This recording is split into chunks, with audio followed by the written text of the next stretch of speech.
inapita hapa mbele, hakikisha mafuta yetu inalindwa sawa sawa na kazi inaendelea vizuri. Kenya Union of Commercial Food and Allied Workers ikiongozwa na ndugu Kabubi, Boniface Kabubi, ambaye ni mtu matata mashuhuri kabisa, anaongoza wafanyakazi wake vizuri. Automobile Association, Vehicle Evaluation Inspection na kila kitu inafanywa na AA. Ukitaka kuendesha kwa kuwa mtu mzuri Kenya, itakupa mafunzo mazuri kuhakikisha ya kwamba inaendeshwa na kazi vizuri sana, ambayo unafundishwa na inafanya kazi mzuri. Asante sana AA. Unajulikana kwa mafunzo mazuri. The best drivers we have been trained by AA. Asante sana. Asante sana. Ninyi ni watu wa nguvu. Ninyi ni watu wa nguvu. Mnaelewa kazi yenu. Mnalinda nje. New White Apparel EPZ. Hiyo. Itaongozwa na Reverend Koel Kandia Chevi. Wote wanajua kazi yao. Hakuna mchezo hapo. Na hawa nao wanakuja ni kubet, ambayo inaongozwa na ndugu yetu Akelo Misori, ambaye ni mtu shupavu sana, akiwa kwa shughuli zingine kabla, lakini anaakilishwa na mdogo wake hapa, ambao ni walimu wetu wa secondary schools.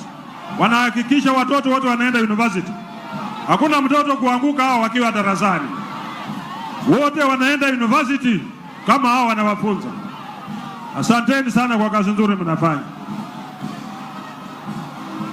The County Government Workers Union ukiongozwa na ndugu yetu Roba Tuba.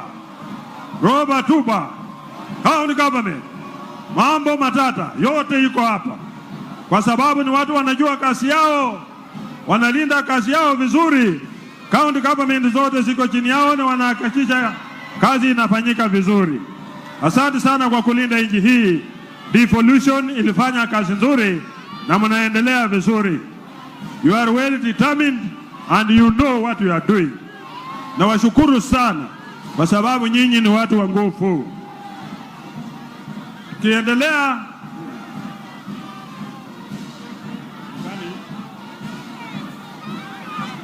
Kenya Union of Nurses, Seti Panyako. Nurses wetu ndio hao wanahakikisha tuko na usalama, tunatibiwa kwa njia inayofaa, tunaangaliwa kwa njia iliyo nzuri, wanahakikisha usalama unarudi kwa binadamu, na jambo lolote linalomuuma mtu wanalinda. Usalama ni kwa kila mtu. Haya, asanteni sana na muendelee namna hiyo. Matatu Workers Union, matatu sasa haibaki nyuma. Wanataka kuhakikisha kuna sheria ya kulinda watu wa matatu ili wawe pamoja na sisi. Yote inawezekana kwa kupitia kwa watu wa matatu. Asante sana. Keep up. We will recognize you. GPOS which passed here the other time. This is their now vehicles and transport ambazo wanatumia kwa kufanya kazi zao. Asanteni sana GPOS. Mnafanya vizuri, barua zinafika kwa wakati unaofaa, hakuna kuchelewa. Message yoyote ambayo unatakana kufanya, mnafanya kwa njia nzuri, pamoja na very tight security ambayo sasa hawataki mchezo. Wakipewa kazi wanafanya kazi na roho moja, kwa amani na upendo. Hiyo yote inafanyika chini ya ulinzi katibu mkuu Ndugu Francis Atwoli, ambaye anasimamia hao watu wote ambao wanafanya hii kazi. Tunaendelea hivyo. Kuna wengine ambao wanakuja, wote ni watu ya ulinzi ambao walishapita hapa, lakini sasa wanaonyesha vifaa gani wanatumia kwa kazi yao hiyo. Kwa hivyo nawashukuru sana kwa kazi yenu ambayo mnafanya kuhakikisha kuna usalama mahali popote ambapo mumepewa kibarua na wasimamizi wenu. Hiyo ni kazi nzuri mnafanya. Security firm. Yes. Asante sana. Kazi nzuri, muendelee hivyo, muongeze maarifa, mchukue usukani kuhakikisha nchi yetu inaendelea mbele. Hakuna kurudi nyuma, kwa sababu nchi hii inataka kuhakikisha kila mtu anasonga mbele. Asante sana. Katuwali ambayo zamani ilikuwa ni KK cards, sasa wamebadilisha jina na wanahakikisha ya kwamba ulinzi uko sawa sawa. Sifa ni kwenu nyinyi wote kwa kazi nzuri ambayo mnafanya.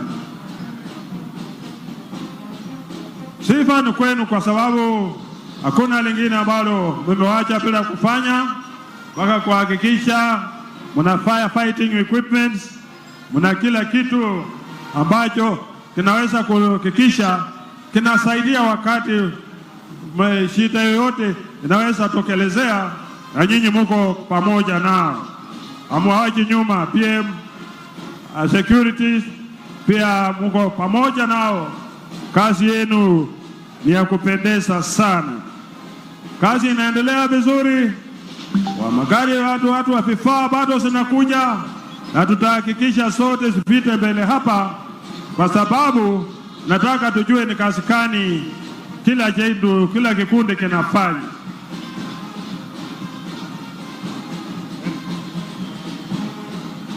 Tuendelee mbele SHA, ambapo kila mtu anaombwa ajiunge na SHA, kwa sababu hapo ndio usalama wako huko. Punguza mambo ya harambee kwa magonjwa, punguza mambo mengi, ingia SHA, alafu hakikisha ya kwamba unapata matibabu inayofaa. KenGen hawa ndio wanahakikisha tuna umeme, wakiongozwa na ndugu yetu Ernest Nadome Gatau. Wanahakikisha kuna stima inatoka kwa mfuke, inatoka sehemu mbalimbali, kuhakikisha hakuna blackouts na vitu zingine katika nyumbani kwetu. Waliniambia ya kwamba mwaka huu kuendelea mbele blackouts hazitakuwa. Asante sana kwa wale wanatoka kwa Prini Andikupripupa ambaye inaongozwa na Sister Jerry. Asante sana kwa kazi nzuri mnayofanya. By securities na wale watu wa ulinzi na vitu vingine, nashukuru sana. Na wale ambao wanaenda driving school wa inspection, ambayo nafikiri watu wake wa mkono walipita hapa, na sasa hawa wanatuonyesha ni vifaa gani wako nazo viwandani. Asanteni sana kwa kazi nzuri ambayo mnafanya. Hii ni njia moja ambayo tunahakikisha ya kwamba nchi yetu inajitosheleza viwandani, kwa sababu tusipofanya hivyo tutakuwa kwa imports, na imports ni kupromote biashara za watu wengine ambayo haitasaidia sana. Watu wa maziwa KCC, asante sana viongozi na ndugu Kabubi ambaye anasimamia watu wa KCC. Asanteni sana. Bado tunaendelea, kwa sababu Kenya hii wale watu wako viwandani ni wengi na wanafanya kazi nzuri sana kuhakikisha nchi inaendelea vizuri. Wale ambao wako mbali wafanya haraka, kwa sababu tunataka kwenda kwa kiwango kingine. Wale ambao wana control truck muhakikisha wanakuja haraka. Nataka tukimaliza, kwa sababu tumepewa muda wa kutosha na rais wetu, kuhakikisha ya kwamba tuonyeshe vifaa ambazo tuko nazo. Hawa ni watu wa Kenya Power ambao wanaonyesha vile wanaunganisha stima, na ikiwa kuna emergency wanakuja haraka chini ya ndugu Ernest Nadome. ambaye anasimamia watu wa Kenya Power. Hakuna kulegalega, kazi ni kwenda kwa haraka. Yote inawezekana kwa ajili mambo hii inaendelea chini ya rais wetu Dr. Samuel Ruto, ambaye ameilinda sawa sawa na anataka kuhakikisha viwanda zote zinafanya kazi kwa njia inayofaa. Asante sana. Na kwa wale ambao hawajafika, nafikiri tutakuwa na nafasi yenu mwaka ujao na mtaonyesha vifaa zenu. Asanteni sana, na naombea Mungu awabariki, awape neema kuhakikisha ya kwamba nchi yetu inaendelea haraka kimaendeleo na kwa vyovyote vile. Asante sana ndugu yangu, usukani ni wako. Shukrani. Haya basi, pongezi kwa wafanyikazi wote ambao wamewakilisha wale wengine na kutuonyesha vifaa ambavyo wanatumia kila wakati kwa kufanya kazi. Kwa heshima Mheshimiwa Rais, kwa sasa tunavyotulia, nataka niwakaribishe Kotu Band, Ninga Flames na Choirs kupatia wimbo mmoja kabla tuende kwa horodha ya sasa kwenda kwa hotuba. Kwa hivyo Kotu Band, Ninga Flames and the Choirs, uwanja ni wenu.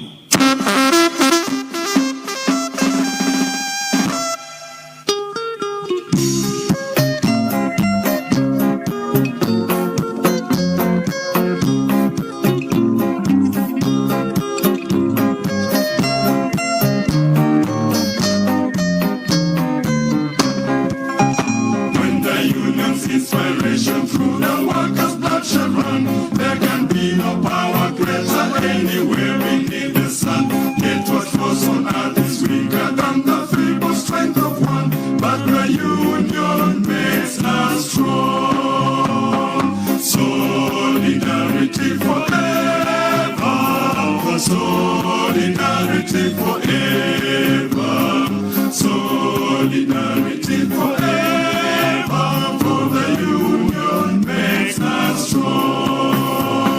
Solidarity forever. Solidarity forever. Solidarity forever. For the union makes us strong.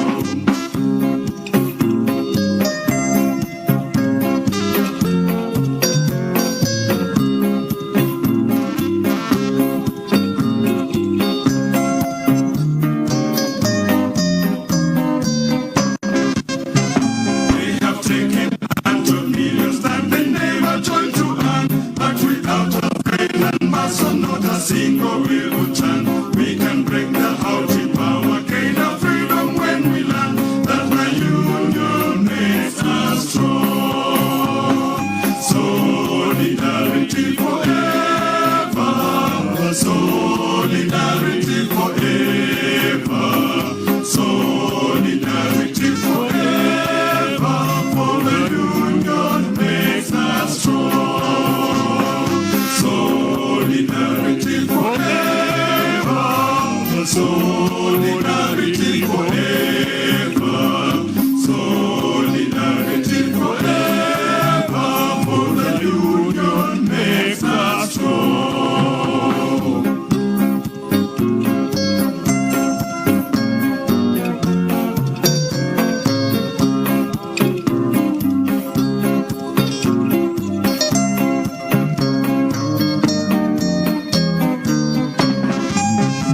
In our hands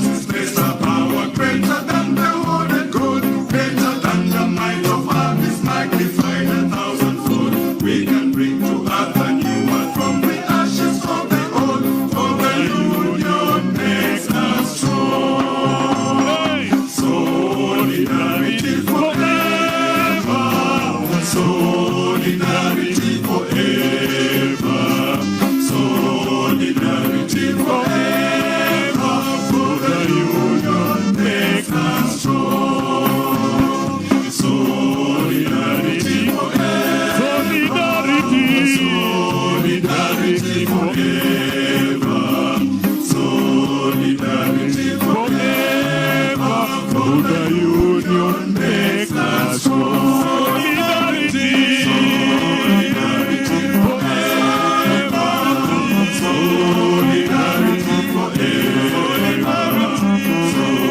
Solidarity forever. For the union makes us strong.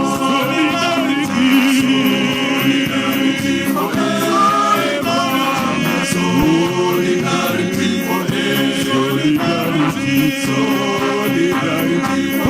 forever. Solidarity, solidarity forever. For the union makes us strong. Solidarity, solidarity forever. Solidarity forever. Solidarity forever. For the union makes us strong.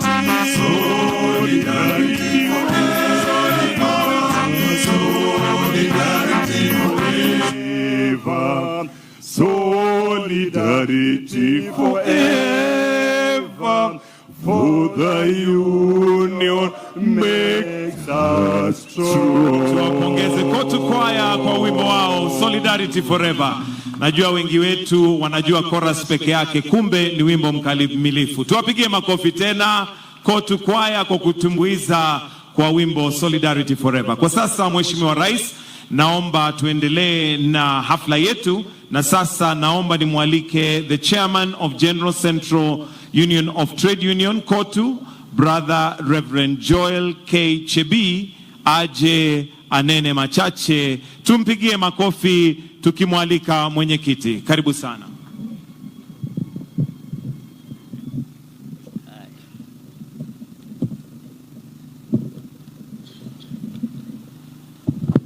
Your Excellency, President Dr. William Samoei Ruto, CGH, the President of the Republic of Kenya, and the Commander-in-Chief of the Defense Forces. Dr. Francis Atuol, Secretary General of Kotu, Honorable Musalia Mudavadi, the Prime Cabinet Minister, Honorable Dr. Alfred Mutua, EGH, the Cabinet Secretary, Minister of Labor and Social Protection, all senior government officials present. Your Excellency, before I proceed, I will request you and the whole congregation to stand up, maana tulipoteza jana Mheshimiwa Charles Ongondo Were, MB Kasuburu. Yeye alikuwa ni champion ya wafanyakazi. It's unfortunate jana aliaka. Kwa hiyo Your Excellency, kwa heshima hiyo, na najua alikuwa anasaidia serikali yako na kusaidia wafanyakazi pia, ningeomba heshima hiyo tusimame kwa dakika moja. Your Excellency.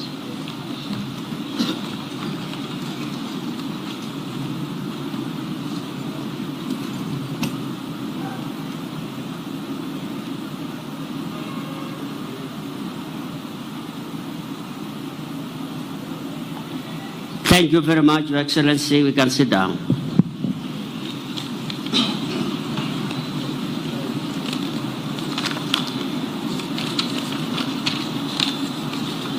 Your Excellency, allow me in my capacity as the Chairman General of Kotu to formally welcome you, Your Excellency, to the 6th anniversary of International Labour Day celebration here in Kenya. We appreciate for your coming.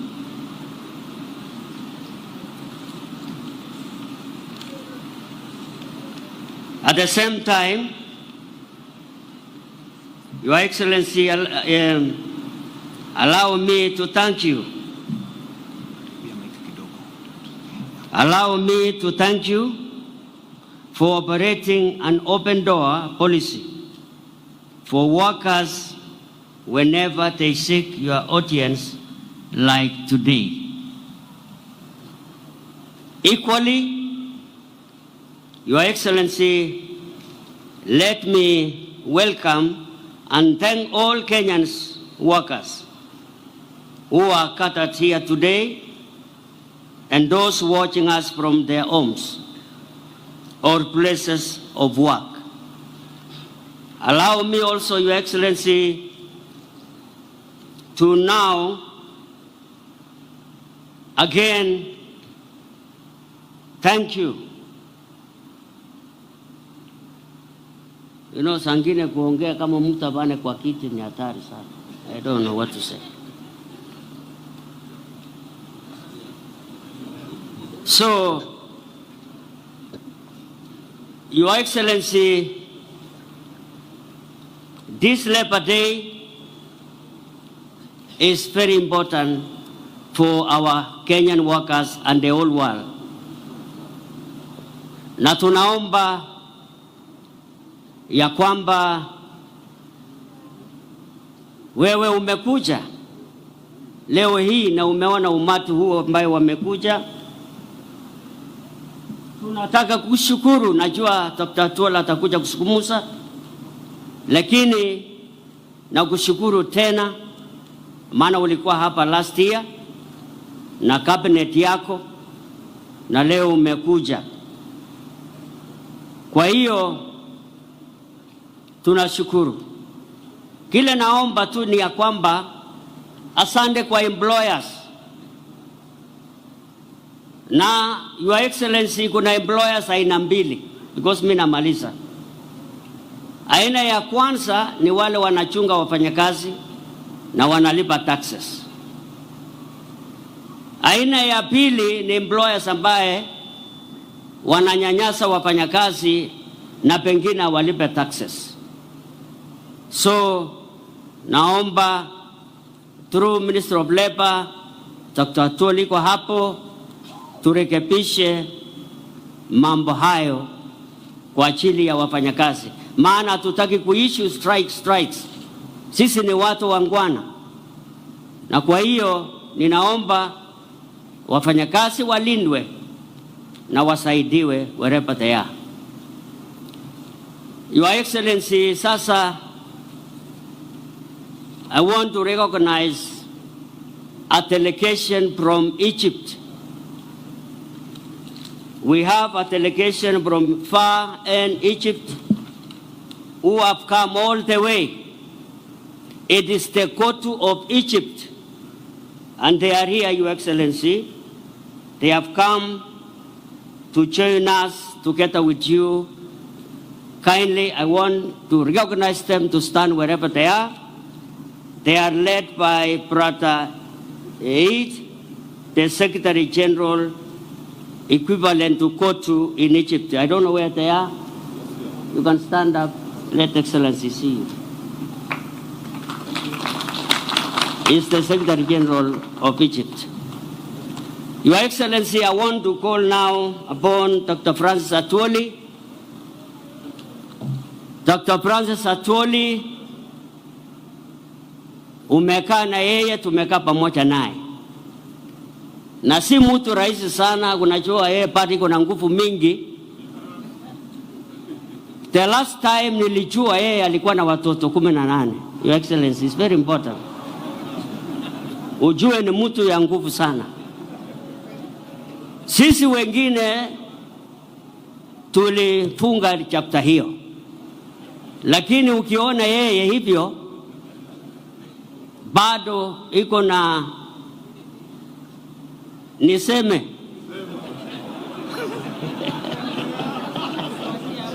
yeye bado iko na ile mama ya mwisho yang. So mtu kama hiyo, Your Excellency, si mtu rahisi sana.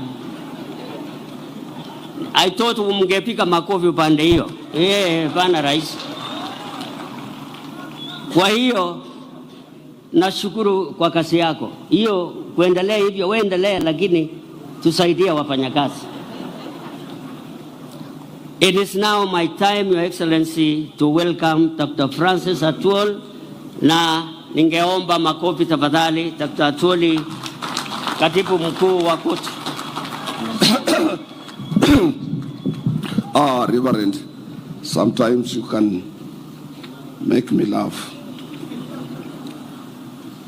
Your Excellency, the President of the Republic of Kenya and Commander-in-Chief of the Defense Forces, Dr. William Samoei Ruto, I want to assure you that today I will be very, very brief, because in your position as our President, you have all information concerning the working men and women across our country.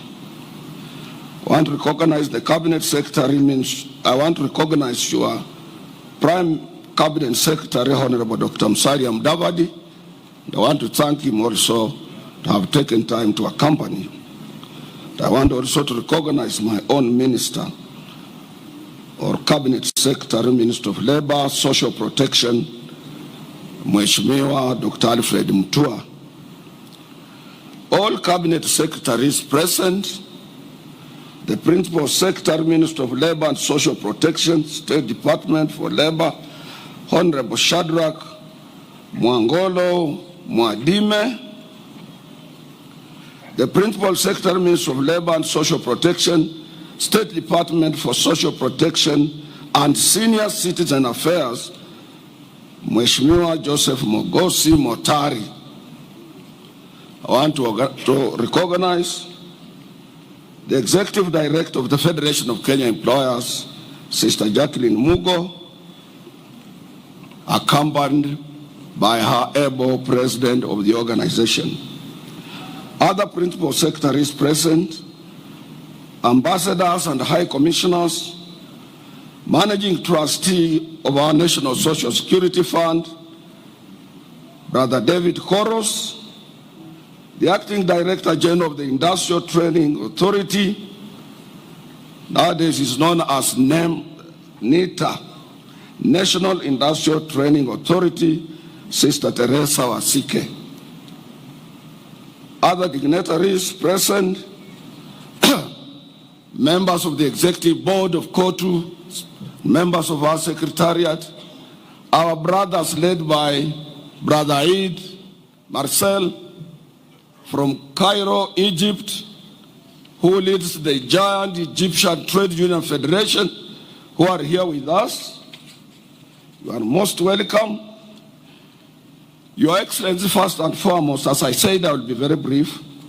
I want to take this opportunity to thank you. We can't take it for granted. You were with us here last year.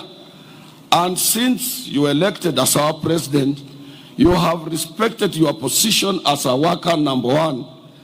And you have been with us all the time that workers have assembled here. You have shared this International Labor Day with us. Your Excellency, we are celebrating also our 60th anniversary. We have been around for 60 years. And in these 60 years, Your Excellency, I have been around as the leader of labor movement in this country for 24 years. And recently, Your Excellency, when we were with you in Nyanza, I did mention that you are my last president for me to serve. I have served all presidents of the Republic of Kenya.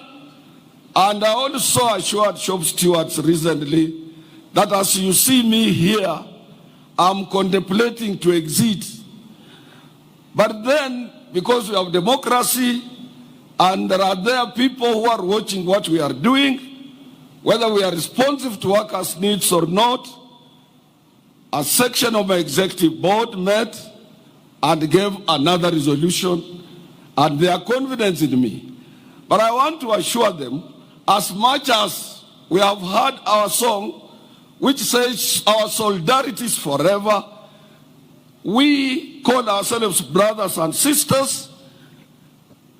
This does not mean that as we enter into the new year, that it will be only Atwoli who can be able to lead labor movement.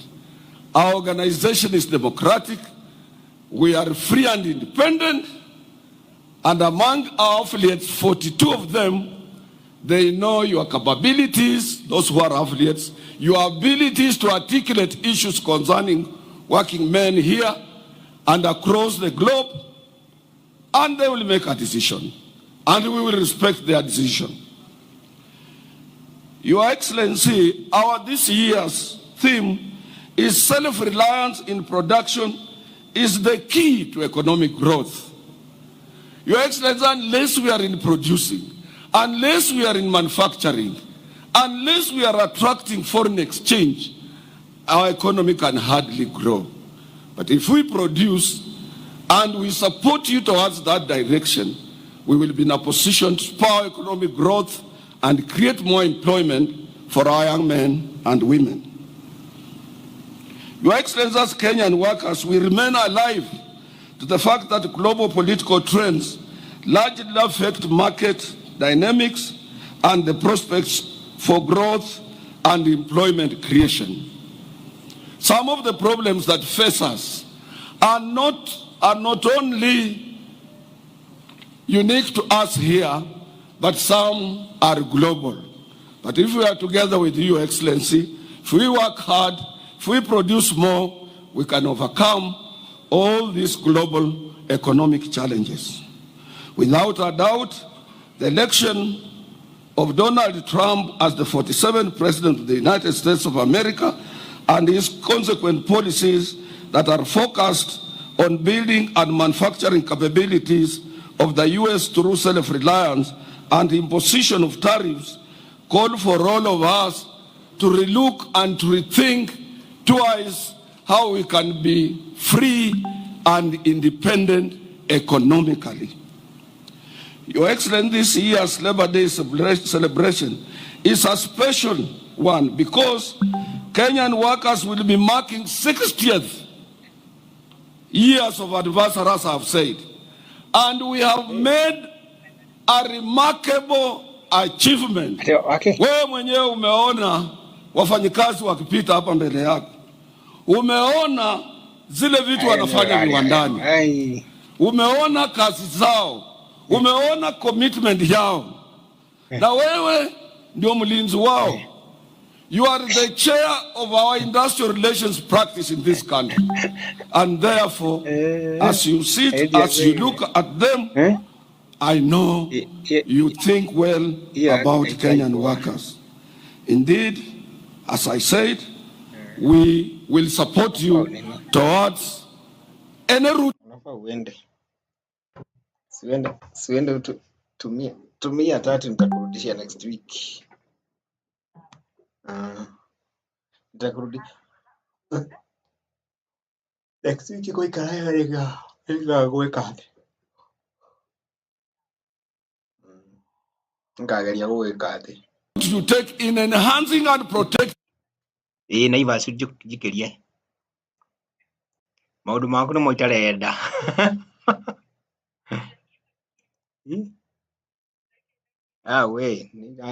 on outsourcing artists world over, and they also, the outsourced people have an opportunity to contribute to our revenue through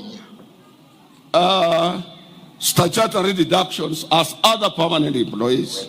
You're welcome. Your Excellency, we can also foster self-reliance in production, particularly in key sectors. Oh, we have money.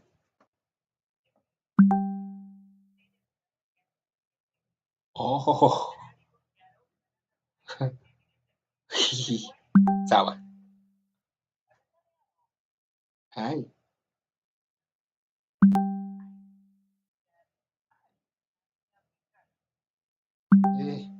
Toko imatoro.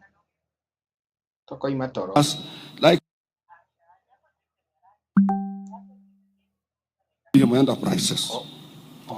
As I said, Your Excellency, I don't want to take a lot of your time. Rivertex, we had thicker textile milling machines. We had everywhere in Kenya, we were producing textile materials. We need to go back there, Your Excellency, and we support you to create more employment. Lastly, I shouldn't say last, but second or third to last, I want to take this opportunity to thank you. Last week you went to China, and we in Central Organization of Trade Unions, we work closely with all Chinese Federation of Trade Unions. And Chinese, Your Excellency, most of them are genuine and they support Africa genuinely. But since our policy, foreign policy and our Kenya's policies of a non-alignment, we work with every nation. But I want to thank you for your trip to China. We will be able to realize more, particularly the agreement you signed to address the dual carriage way from Nairobi towards Western Kenya, and also to extend SGR. SGR is one of the important routes that will alleviate transport problems facing Kenyans. The other area I want to mention, President, that I cannot sit down without mentioning this. This is an area of patriotism. This one I will talk, and I will talk as a patriotic Kenyan until I go to the grave. I'm appealing to Kenyans, Your Excellency. We must love this country. We have no any other country. If this country went down to dogs, we have no any exit route. Kenyans are watching their television. They should look what is happening in Bukavu, in what is happening in Goma. Pali mtu anatoka na watoto na kondoo, wanafika kwa njia, wana abandon kondoo, anarudi kwa watoto yake na wajafika pahali wanaenda. This is not the route we want to take. But Your Excellency, one day you Kenyans will remember me. If we don't regulate social media, if we don't, in China where you have been, it is regulated. With a population of about 1.4 billion people. In Dubai, it is regulated. In UK, it is regulated. In US, it is regulated. Kenya cannot be free for all. Kenya can't. You see? That is the patriotism that we must follow. Your Excellency, I want to appeal to you also to apply reforms in public institutions like posts, those postal cooperation, to make sure that it is effective. Because if you look at Amazon, which does the same job in the US, it does very well. We want to make sure that that one is handled well. We support also, Your Excellency, the issue of leasing our sugar industries. They must not remain moribund. They must be seen producing sugar for our own Kenyan, for our own consumption and export for purposes of creating employment. We must support you so that we can be able to create employment. Lastly, Your Excellency, I want to appeal to you. This city belongs to all of us, and this city must reflect other cities of the world.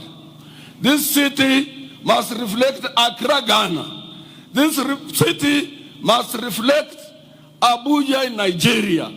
This city must reflect Kigali in Rwanda. This city must reflect Abidjan in Ivory Coast. We cannot remain in a Affinity City, a city of hawkers, a city of riders, a city of matatus, and when somebody arrives at the airport on Mombasa Road, is full of hawkers depicting the picture of poverty of Kenya. This must come to an end, and we are appealing to the national government to team up with the county government and make sure that we have a city. Let landlords paint their buildings, repair their pavements, and make sure Nairobi, we reclaim our lost glory of this international city.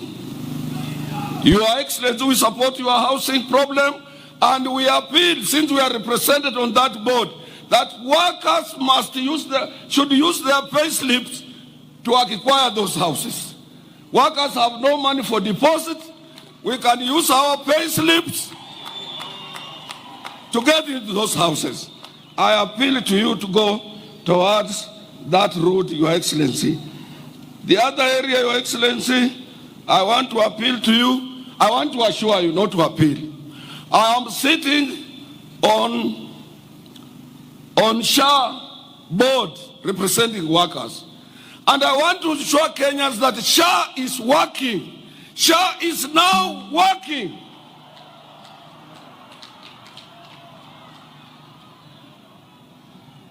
Lastly, Your Excellency, I want to support the managing trustee, Chorus of NSSF. He has done a commendable job. He has done very well. And as I'm talking, since we implemented the new act, NSSF has realized 220 billion for Kenyans, and we must rally behind the managing trustee of the NSSF. Lastly, Your Excellency, we have a problem. You saw workers here with placards saying, let us carry out ratification on ILO Convention number 189 to protect our domestic workers. Let us also ratify ILO Convention 190 to stop both domestic harassment and violence at workplace. These two conventions have been ratified world over. And Your Excellency, you need to talk also to the Federation of Kenya Employers. You are our person. Let them give us support in this direction. Your Excellency, you need also to talk to the Federation of Kenya Employers. That when you gave these workers 6%, to date is not fully implemented. I'm telling you for free and for sure. And there is no any time His Excellency the President has announced the year salary increase and then it becomes a subject of debate.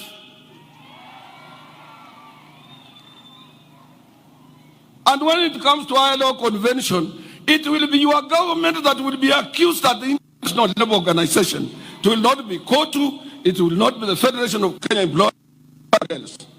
So anybody frustrating the ratification of ILO 189 and Convention 190 is frustrating your government.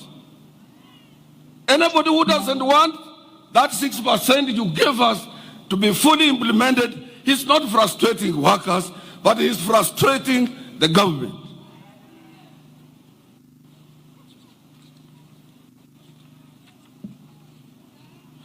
I would have gone on and on, Your Excellency, but as I said, I don't want to get you tired. I want to repeat that please, we want to live in a peaceful country, address issues of social media, address issues that are afflicting these workers.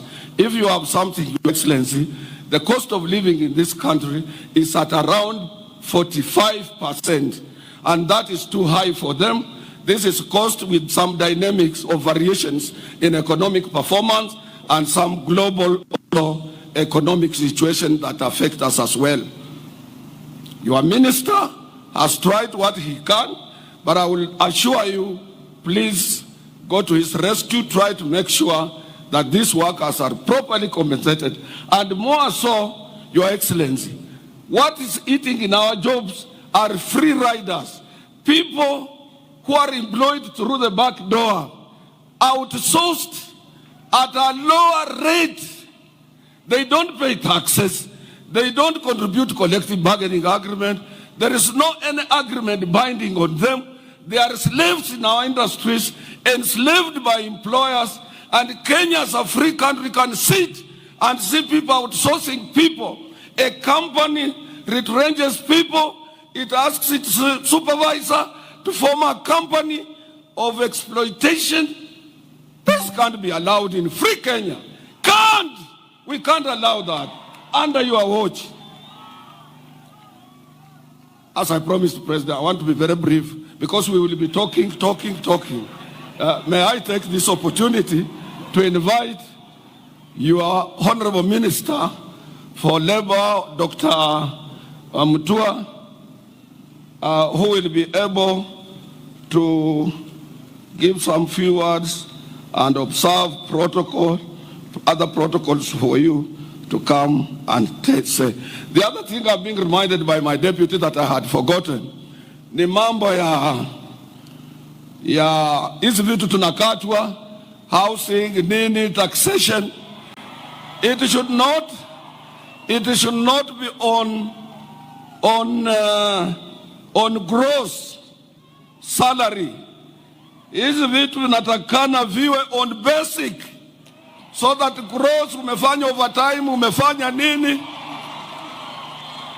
it's not interfered with.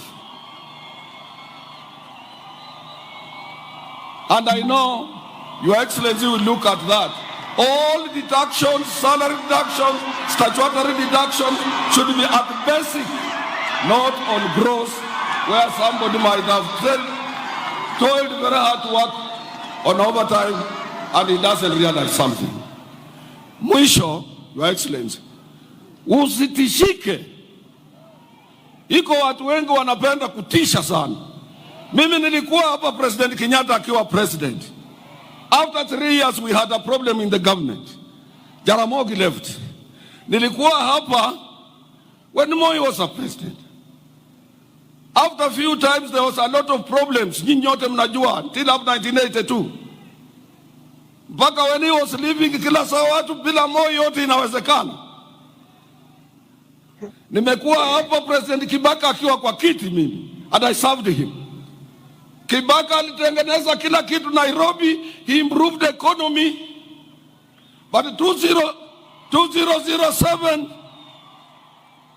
hawa wananchi voted him out. We had to do some ukarabati. Sasa nimekuwa hapa wakati wa Uhuru. Uhuru ni rafiki yangu sana. But you could hardly see him outside the way you are outside, you are visible everywhere. But he managed to finish his 10 years. Hawa wa Kenya unasikia ground ni mbaya. Hapa ground hapana mzuri. Ruto must go. Na sio ground ni mbaya. Wewe anasema ground ni mbaya. Mwenyewe hana ground. Unasikia hiyo? Wacha tuwache mtu amalize kazi yake. I saw watu wa press. Mtu ameandika kwa Standard. Anasema Atuoli yeye kazi ya trade union court is not a political party. We serve the government of the day. We negotiate for our rights. Huyo kijana anataka elewe hiyo. We are not a political party. We are not aspiring to have a president. We must support the government of the day for the stability in the country, which will be extended to industrial stability. Wewe fanya kazi, kama iko makosa, we are principled. We will come out and say, hatufichi. Kama iko watu ambao ni corrupt, we will tell you and take action. Na usitishwe. Let me take that. Brother Mutua, waziri, kuja uongee, alafu hizo protocols zingine utaangalia za kuminvite His Excellency the President. President, I thank you very much for honoring this day. May God bless you.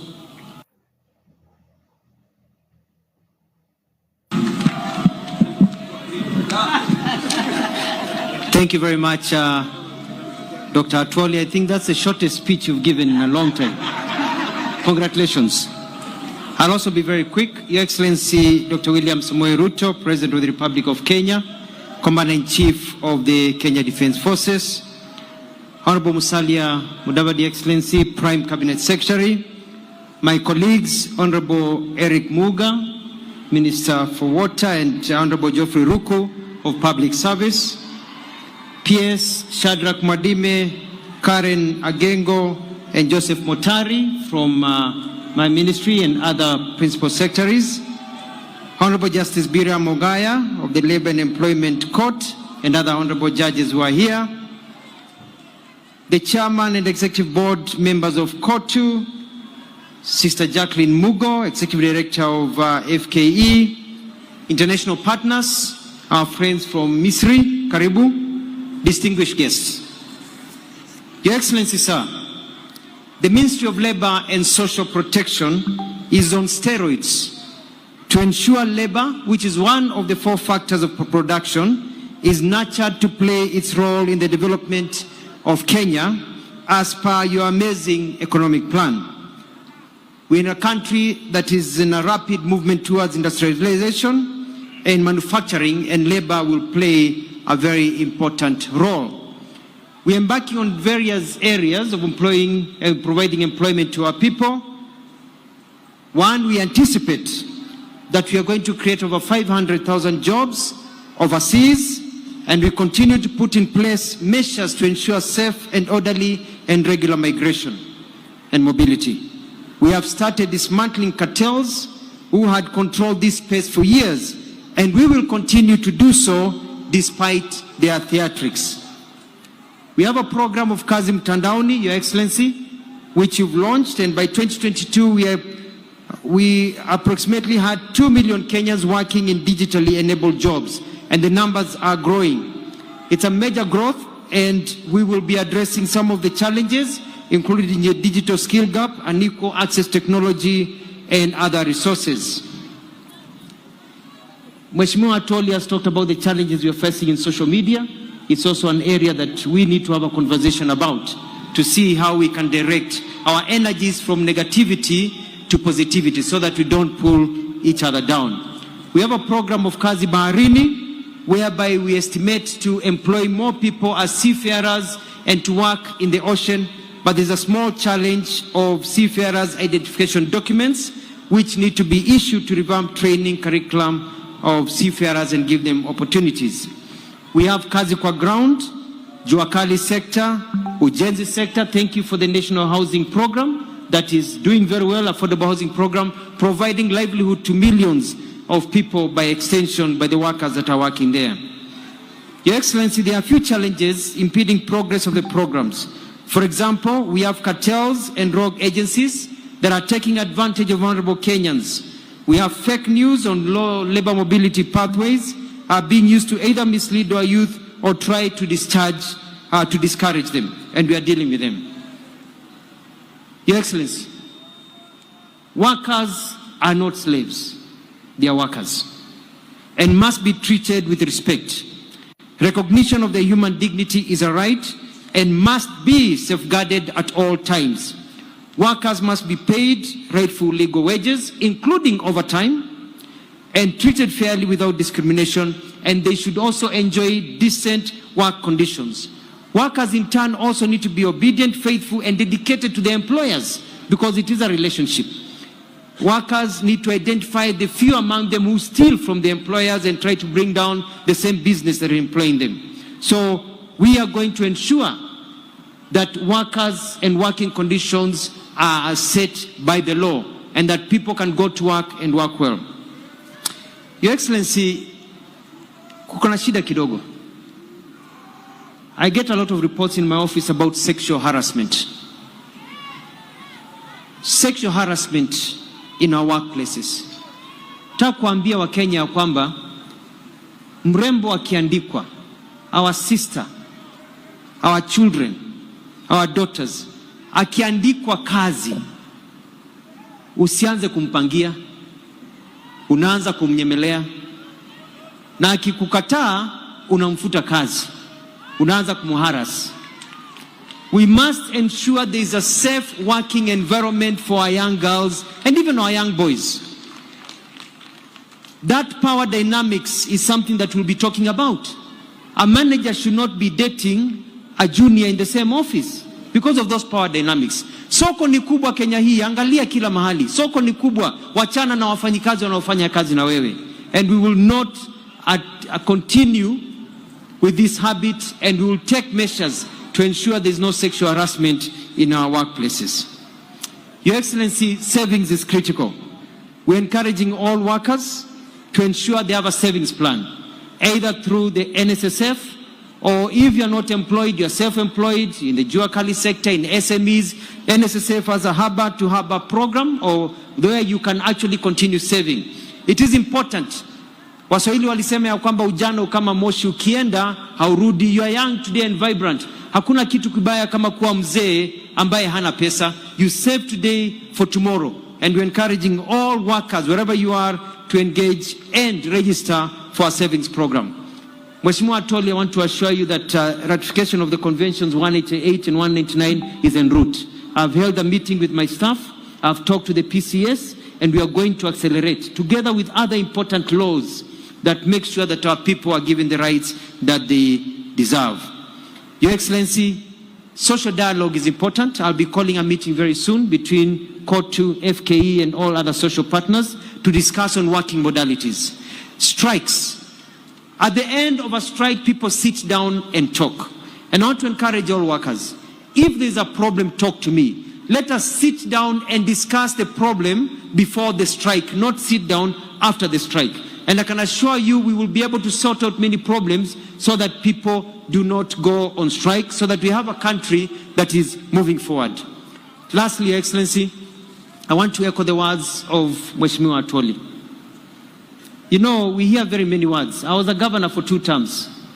Na wakati nilikuwa governor, watu walikuwa wanalalamika sana. Unajua, katika nchi yetu ya Kenya, kila mtu anajua kwamba ukiangalia shamba na unataka kulima, hilo shamba lazima upalilie, uchimbe kwanza vizuri, upande, mbegu ikimea upalilie, uweke maji, ikikua vizuri, kuna tumbili, kuna ndege, uwafukuze wanyama, ndiweze kupata kile ambacho ulikuwa unapanda, ndiweze kupata. Na wakishia kwamba serikali hii ya William Ruto iko na mpango, na wakati huu bado tunaendelea kupalilia, na wakati huu bado tunaendelea kukuza na kufukuza nyani na tumbili, wengine tumeshafukuza wameenda nyumbani, ambao kazi yao ni kuharibu ule mmea. Na nchi hii najua kwamba kuja 2027 Wakenya watakuwa wanauliza William Ruto ulifanya nini, na sisi tutakuwa tunaonesha serikali yako imefanya hiki na hiki na hiki. Kwa hivyo nawahimiza Wakenya tusubiri na tuone, watch this space, kwa sababu mbele iko sawa. And it is now a pleasure to welcome His Excellency Honorable Musalia Mudavadi to say a few words and to welcome you to address the people of Kenya. Thank you, Excellency.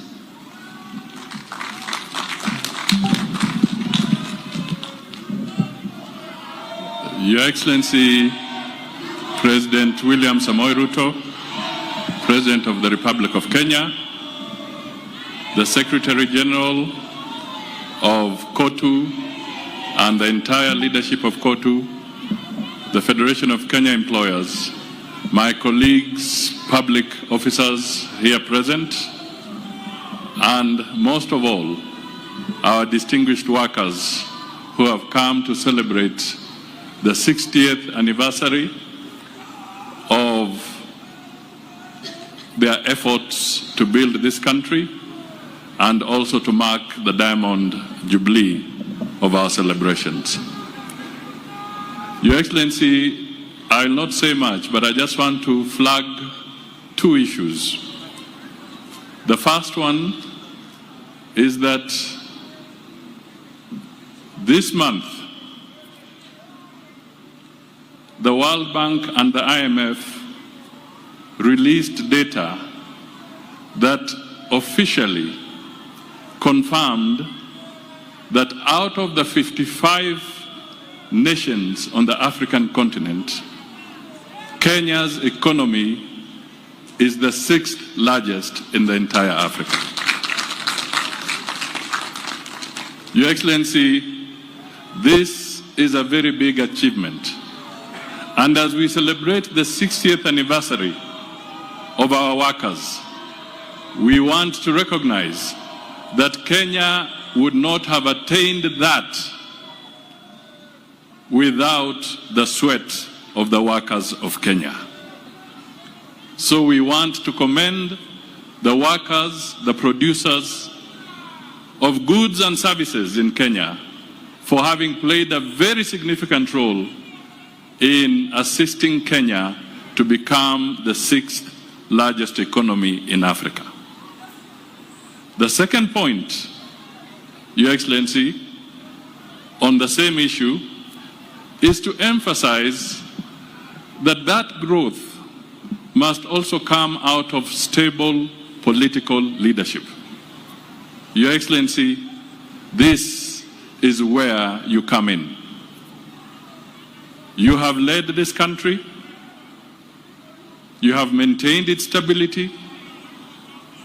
We have maintained democratic practices, and you are resolved to ensure that the stability is unquestionable. When we talk of the 6th largest economy, it cannot happen in an environment of turmoil, in an environment of conflict, in an environment of war, in an environment of political instability. And my dear brothers and sisters, the biggest threat to any nation is not terrorism. It is when the institutions of that country collapse. The president has held our institutions. The labor movement as an institution must be firm and solid. The working must be firm and solid. And all political structures and administrative structures must be solid. That comes through good leadership. And your president, your Excellency President, you have been at the forefront in ensuring that we walk the straight and narrow path of ensuring that our institutions work. Kwa hivyo, ndugu na dada, kwa kifupi, nimesema tunawapongeza kwa sababu baadhi ya mataifa 55 ya bara la Afrika, uchumi wa Kenya sasa ni namba 6 katika bara la Afrika. Hatungefika kwa kiwango hicho bila jasho yenu kama wafanyikazi. Tunasema asante sana. Jambo la pili, hatuwezi kufika pale ikiwa hatuna uongozi thabiti. Kwa hivyo tunamshukuru Mheshimiwa Rais kwa kuhakikisha kwamba Kenya ina uongozi ambao ni wa kidemokrasia na thabiti. Mkiona watu wakizungumza, wakipiga kelele, wakifanya nini, hiyo ni demokrasia. Na wengine wanafikiri kwamba hiyo kelele inamaanisha kwamba Kenya imeharibika. La, jaribu kupiga hiyo kelele katika sehemu zingine. Hata marafiki zetu wengine wanashindwa kuandamana kwa mataifa yao, wanakuja kuandamana Nairobi, wakiandamana mambo yao. Kwa hivyo Kenya ni thabiti na sisi tutii sheria, na ni wajibu wangu sasa kuwaomba msimame ili tumkaribishe Mheshimiwa Rais aje ahutubie wafanyikazi wa taifa letu. Hebu tumkaribishe kwa makofi. 1, 2, 3. Asante sana. Thank you very much. Tafadhali tunaweza keti chini. Thank you very much. Asanteni sana. Mheshimiwa Prime Cabinet Secretary, waheshimiwa mawaziri, makatibu, katibu mkuu wa KOTU, Daktari Francis Atwoli, and the entire labor movement leadership. Ndugu na dada wafanyikazi wenzangu wa taifa la Kenya, hamjambo. Hamjambo tena. Wafanyikazi hoye. Wakenya hoye. Mimi nafurahi sana kuungana na nyinyi katika sherehe hii ya muhimu ya kuadhimisha siku ya wafanyikazi katika taifa letu la Kenya. Pia kuadhimisha miaka 60 ya KOTU katika taifa letu la Kenya. Na kama mfanyikazi, naungana na wafanyikazi wenzangu. Kuna wale wafanyikazi wako permanent and pensionable. Alafu kuna wafanyikazi wengine kama sisi ambao tuko kandarasi ya miaka. Wengine wako na kandarasi ya miaka 3, wengine miaka 5 na tofauti zingine. Lakini sote sisi ni wafanyikazi wa taifa letu la Kenya. na itachukua sote tukiungana, tukishirikiana, kwa sababu kuvua ni kazi, kufundisha ni kazi, kutibu ni kazi, kulinda walinzi wale kutoka yule guard mpaka CDF wa jeshi wote ni wafanyikazi. Pale sokoni kazi inaendelea, kule viwandani ni kazi inaendelea na wafanyikazi, kule mashambani vile vile ni kazi inaendelea na wafanyikazi. Sisi zote tukiunganika, tukifanya kazi kwa pamoja, ndio Kenya itapiga hatua ya kwenda mbele. Mimi leo napenda sana, huyu Atwoli alisema ataongea kwa kifupi, akaongea kwa kifupi kweli. But wacha nisome taarifa niliyo nayo, alafu nitasema mambo machache. I am honored, ladies and gentlemen, to join you today as we mark 60 years of tireless advocacy, solidarity and progress in protecting the rights and welfare of Kenyan workers. International Labour Day grants a timely reminder of our constitutional and moral duty to uphold the dignity of labor without discriminating by age, gender, race, ethnicity, or ability, and to continually confront the evolving challenges facing our workforce. Self-reliance in production is the key to economic growth and resonates deeply with our collective national ambition. It calls on all of us as government, workers, entrepreneurs, and communities to champion a Kenya that is resilient, productive, and truly self-reliant. It is in this spirit that this week the Cabinet approved the 2025 Finance Bill, a key instrument in our ongoing national economic transformation quest. This bill has been carefully crafted to stimulate economic growth, deliver efficiency, and enhance competitiveness and expand opportunity. In fact, its provisions are designed to offer targeted relief for both businesses and workers, and to support the spirit of enterprise and productivity. Notably, to improve workers' take-home pay, employers will now be required to apply eligible tax relief and exemptions directly when calculating pay as you earn, a significant shift from the current system where such reliefs can only be claimed from Kenya Revenue Authority. Precisely what Atwoli was talking about.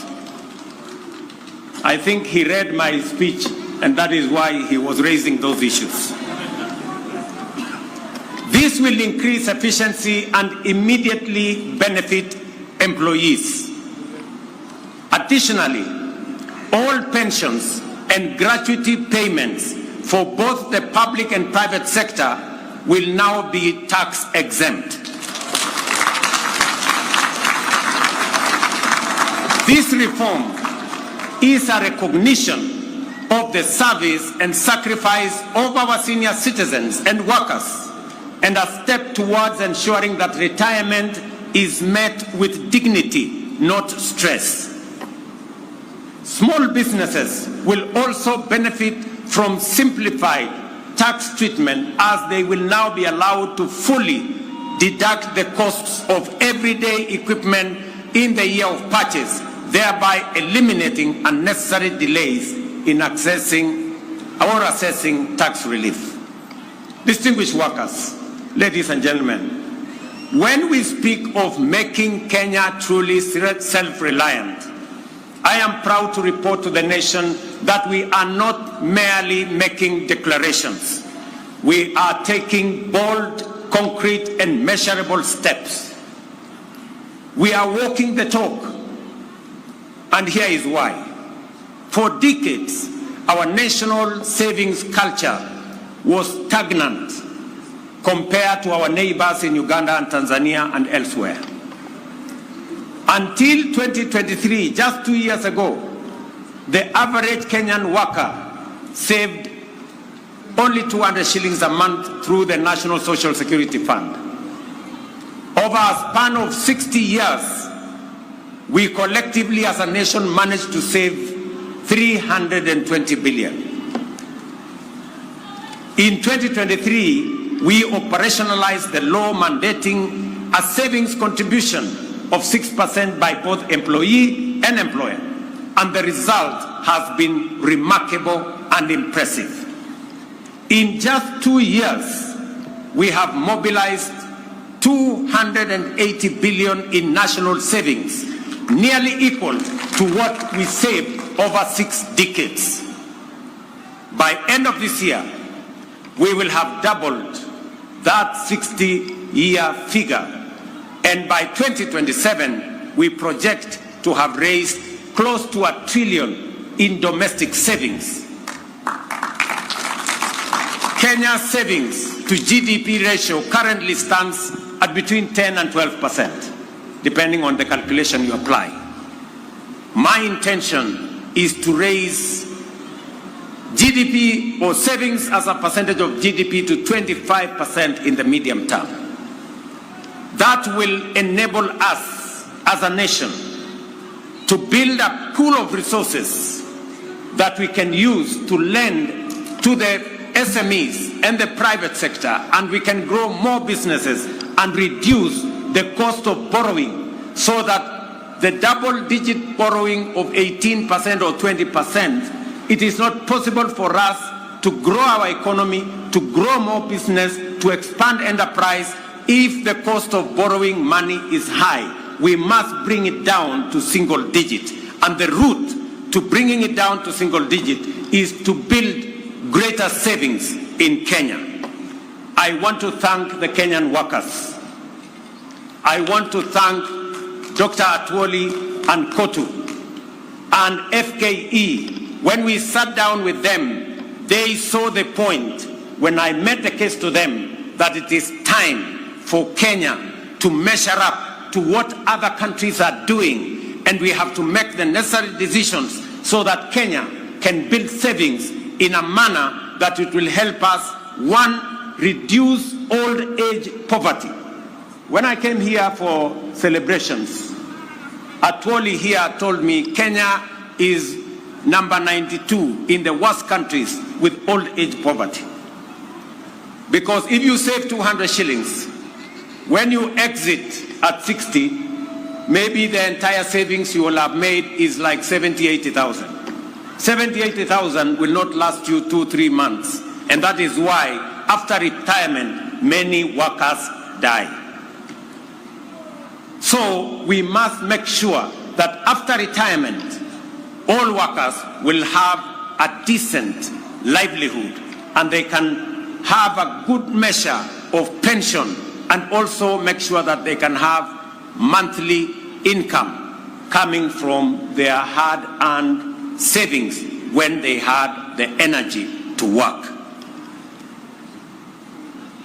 The blueprint of our inclusive plan in the bottom-up economic transformation agenda is anchored on 5 key pillars: agriculture, micro and small enterprises, universal health care, affordable housing, and the digital and creative economy. I must stand here to thank the Kenyan workers from across the divide. You all remember that in 2022, we had challenges of food insecurity. We had challenges of inflation. We had challenges of exchange rates. I want to say and to report to the country that after 2.5 years, our Kenyan farmers have done a tremendous job. They have produced food. We have supported them.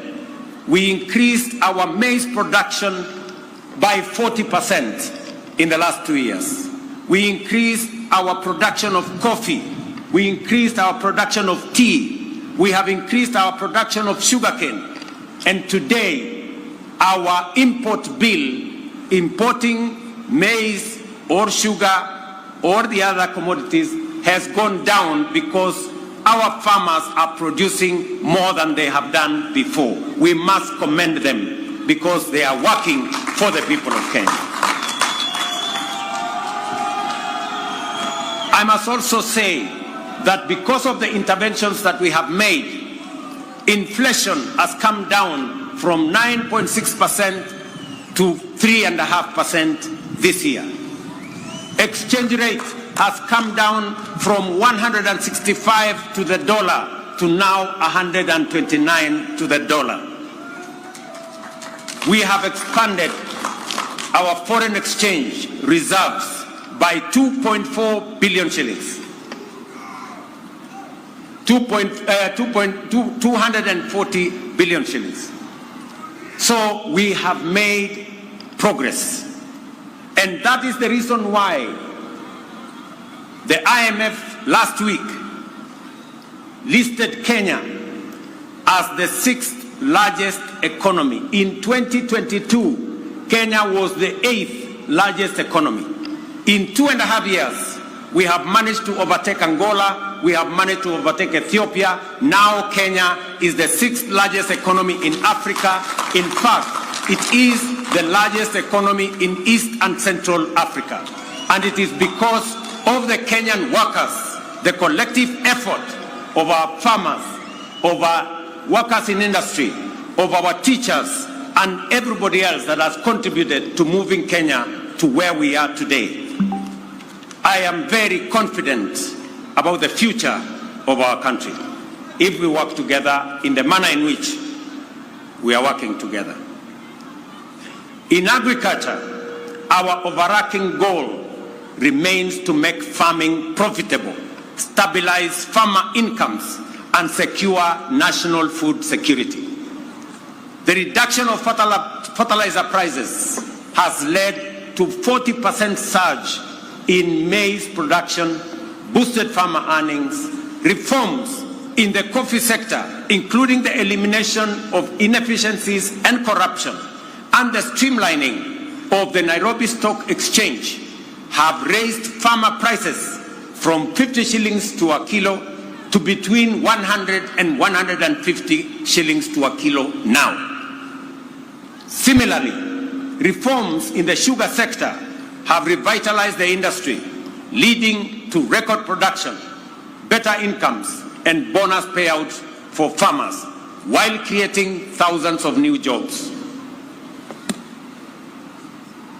I recall with very deep personal satisfaction seeing Mama Redempta Makoha of Mumias receive a bonus check of 80,000 in January this year, money she has proudly used to advance her well-being. That is what real impact and transformation looks like. And let me assure the Kenyan workers and the representative of the Kenyan workers, we've just completed the leasing of the 5 sugar factories owned by the government of Kenya. They will now be commercially run by private sector players who have the acumen, the resources, the know-how on how to run business. And I want to assure you that no worker is going to lose their job. In fact, with the increased efficiencies, with better performance of these factories, we are scheduled to hire more workers so that we can drive our sugar industry. Our affordable housing program is another flagship initiative delivering real impact. By end of April, it had created 250,000 jobs spanning architecture, engineering, urban planning, masonry, carpentry, plumbing, electrical work, while reinvigorating local economies. I proudly saw workers from affordable housing in this meeting, and I want to commend them for the transformation they are carrying out in the Republic of Kenya, not just in Nairobi, but everywhere else. This program will in the next few years expand home ownership across the country. Ladies and gentlemen, the MSME sector remains the greatest untapped reservoir of employment in Kenya today. Our commitment to unlocking its potential is resolute. The Hustler Fund continues to deepen financial inclusion and support entrepreneurship at scale. To date, over 25 million Kenyans have accessed nearly 70 billion through the fund, with over 4.5 billion saved, mobilized in savings. We have also introduced a 9-band credit rating system to formalize credit histories and unlock new opportunities for those without traditional collateral. Already, more than 4.5 million borrowers with A and B rating have qualified for the Hustler Fund Bridge product, linking them to commercial banks and paving the way to the formal credit market. Over 400,000 have transitioned to this product, with some accessing up to 150,000 without security, without title deeds, without logbooks. They can now have access to 150,000. These borrowers are the future of our enterprise and economy. Ladies and gentlemen, our education, we are closing the teacher shortage gap that existed in 2022 of 116,000. We have recruited over 76,000 teachers in the last 2 years. And we have set aside another 2.4 billion shillings in this year's budget to hire additional teachers, 20,000 of them, with effect from January next year. Further, the government has allocated another 1.6 billion for capacity building for teachers and another 1 billion for the promotion of teachers, so that we can have them assist us produce more human capital and more workers with skills and competencies to manage our economy and to run our country. This investment has improved student-teacher ratios, enhanced literacy and numeracy, and generated stable employment in communities across the country. Labor migration continues to be a cornerstone of our strategy to expand jobs for Kenyans. Last year, over 200,000 Kenyans secured jobs abroad. This year, we are strengthening our efforts through targeted recruitment and bilateral labor agreements. The newly opened Labor Attaché office in Berlin will help operationalize these partnerships and serve as a strategic hub for accessing opportunities in the broader European countries of European Union of 26 countries. The net well-being of workers is incomplete without health security. I am pleased to report that over 21 million Kenyans have registered under the Social Health Authority, up from 8 million under what was NHIF. This is a monumental leap towards universal health coverage. I urge every Kenyan to register, and I am happy that every day I watch the SHA portal, and every day between 45,000 and 50,000 Kenyans register. They are assessed, and we are moving the country towards universal health coverage. We are overcoming the teething problems that existed, and more Kenyans are beginning to realize that we can have universal coverage, reaching out to as many Kenyans as possible.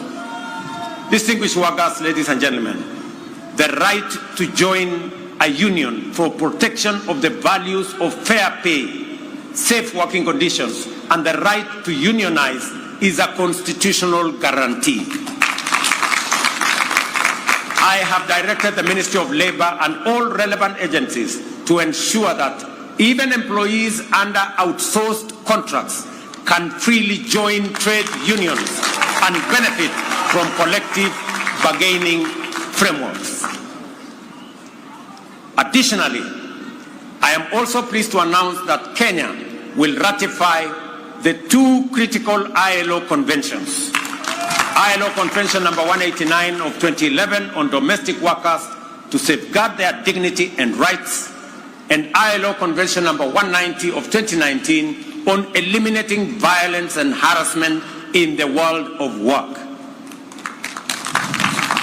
Dr. Mutua and team, you know what you need to do so that when we come here next year, we will report to the Kenyan workers that we have ratified and we have concluded our work. As Dr. Atwoli has said, when we agreed to enhance pay by 6% last year, there ensued a debate, and some of the employers have not implemented the 6% we agreed on last year. It is not right, it is unacceptable, and I am directing the ministry to work with the head of public service to ensure that every employer makes sure that we implement the 6% increase of salary that we agreed upon last year, and to quickly embark on the exercise to put together the next agreement so that we can take it forward in the next time. To all of you as the Kenyan workers, I agree with Dr. Atwoli that the city of Nairobi is the face of Kenya, and we must live in the city that has dignity. And I have joined hands with the county government of Nairobi to make sure that we complete all the link roads to make sure that the city of Nairobi has motorable walkways and decent roads in different estates, especially in the informal settlements. We have also agreed with the city of Nairobi on how we are going to clean this city. As I talk to you, we have 20,000 young people under the Climate Works arrangement, because I made a commitment that we are going to clean Nairobi River and make sure that we develop additional social housing for the people of Nairobi to give dignity to the city of Nairobi. I went around the city of Nairobi 2 months ago, and we also agreed that the children of Nairobi, who today don't have as much school facilities and infrastructure as other counties, will benefit from additional government support so that all the children in the city of Nairobi, especially those who live in informal settlements and attend informal schools, are graduated to public schools where they can get proper education paid for by the government of Kenya. I want to thank the members of Nairobi, the members of parliament from Nairobi County, and some of them are here, for the partnership that we have worked on to make sure that both the children of Nairobi go to school and the city of Nairobi benefits from the Climate Works program that will employ more young people. And we are going to be transitioning to another 40,000, to another 20,000 to make it 40,000 shortly as we graduate into the budget next month. So wale wote ambao wanashiriki katika kazi hiyo ya Climate Works, wale wanashiriki, na mimi naona, nafikiri wengine wao wako hapa, wale wanafanya kazi katika affordable housing, mimi nataka niwaeleze ya kwamba hii nchi yetu itajengwa na sisi kama wafanyikazi wa taifa letu la Kenya. Affordable housing itatupatia ajira. Pia itatupatia mahali pazuri pa kuishi, kuondoa wananchi wengi wanaoishi katika vitongoji duni. Na mimi nataka niseme ya kwamba vile mumeuliza, mmoja wenu wameuliza ya kwamba mnataka kutumia payslip katika kuaccess mambo ya affordable housing. Hiyo ni maneno mzuri sana. As long as we are discussing how we are going to occupy the houses, whether by deposit, wale wako na deposit, yule ambaye una deposit peleka payslip, tutapangana na wewe tujue vile utapata nyumba uishi mahali pazuri. So tushirikiane namna hiyo, tufanye kazi hiyo kwa pamoja, na mimi nataka niwaeleze ya kwamba Kenya itabadilika. Nilikubaliana na watu wa China.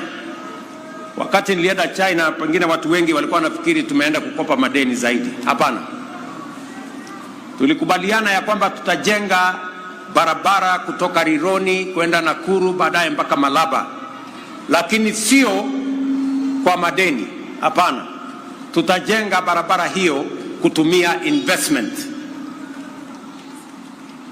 Vile tumejenga expressway kutoka airport mpaka mjini Nairobi, hatujatumia pesa ya serikali. Na hiyo pia tutafanya hivyo. Hata hiyo reli tutatoa Naivasha tupeleke mpaka border yetu na Uganda. Vile vile itakuwa kupitia kwa barabara ya investment, sio kwa madeni. Kwa sababu nimesema ya kwamba lazima tupunguze madeni, kwa sababu inaweza kuharibu nchi yetu. Na tutumie mbinu mbadala, a different approach, a much more innovative approach to carry out development in our country, and it is doable and it is possible.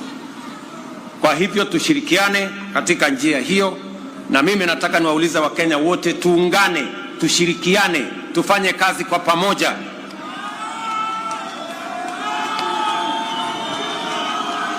Uchaguzi inakuja 2027. Na Wakenya wataamua mambo ya uchaguzi 2027.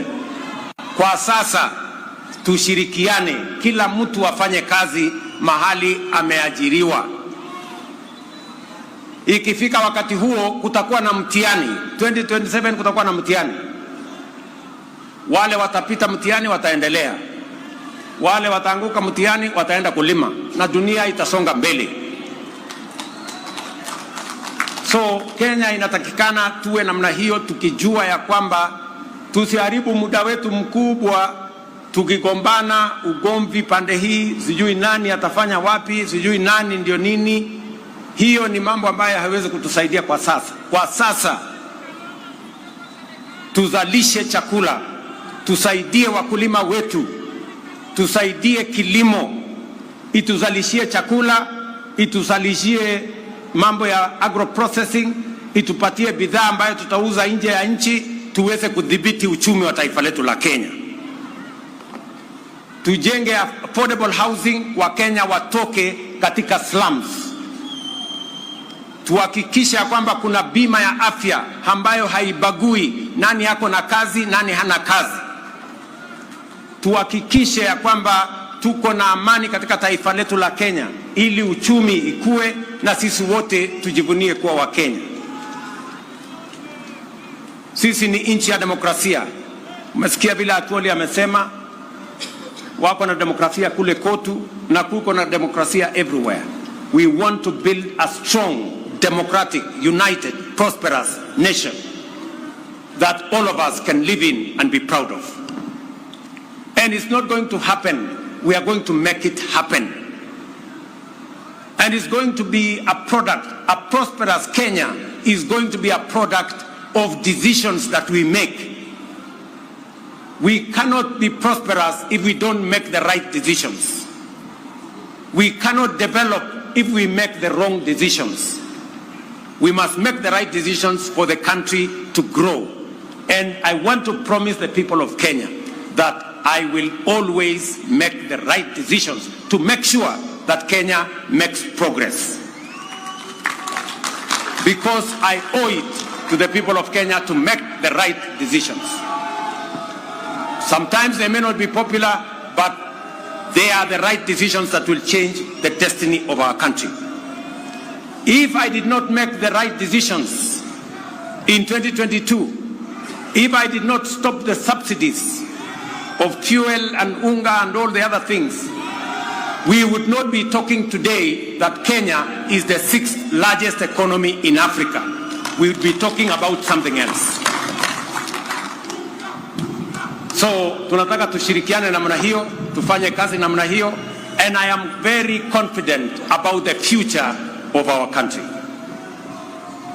Kenyans, we have the best country that we can have. We should be proud to be Kenyans.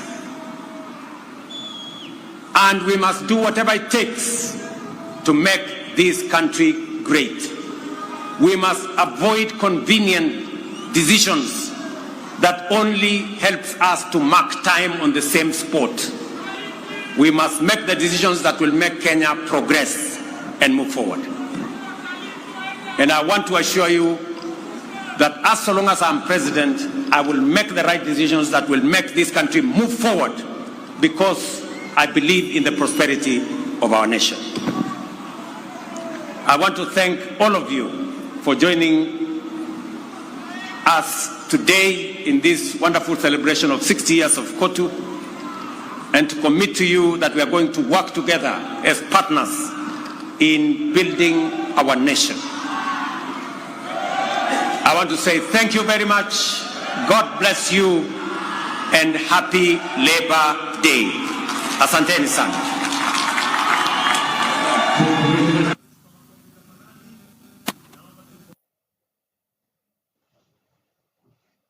Kama umeketi, naomba tuweze kusimama ili tumalize kwa wimbo wa taifa. Kama kuna mahali umeketi, tafadhali tusimame sote, tusimame wima, tumalizie kwa wimbo wa taifa.